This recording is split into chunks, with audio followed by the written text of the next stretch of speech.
আসসালামু আলাইকুম, welcome back to cooking story বা মোনালিসা। আজকে আপনাদের সাথে তিল আর নারিকেল দিয়ে ভীষণ মজার নরম তুলতুলে তালের বড়া রেসিপিটা শেয়ার করব।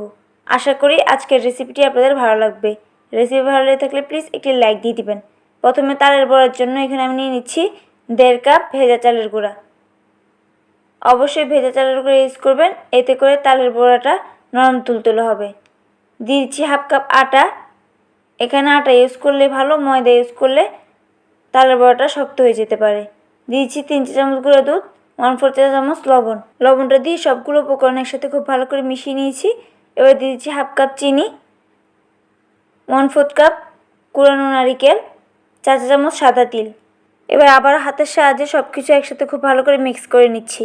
মিক্স করে নেওয়া হয়ে গেলে এখানে আমি 1 কাপ তালের পিউরি নিয়েছি। এবার অল্প অল্প করে দিয়ে তালের পিউরিটা শুকনো উপকরণগুলোর সাথে একসাথে মেখে নিচ্ছি। অবশ্যই অল্প অল্প করে দিবেন, একসাথে বেশি দিলে তালের রসের পরিমাণটা বেশি হয়ে যেতে পারে। এখানে আমি মোট 2 কাপ শুকনো উপকরণগুলো অ্যাড করেছি, তার জন্য আমার 1 কাপ তালের পিউরি প্রয়োজন হয়েছে। এবার তেলটা খুব ভালো করে গরম করে তালের বড়া শেপ দিয়ে এক এক করে দিয়ে দিচ্ছি।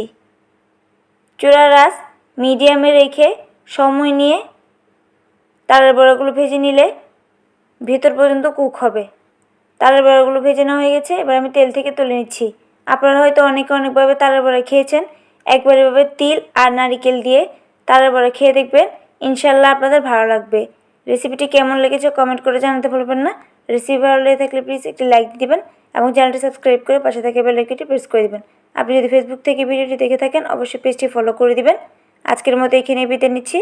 দেখা হবে পরবর্তী কোনো রেসিপি নিয়ে। সেই পর্যন্ত সবাই ভালো থাকবেন। আল্লাহ হাফেজ।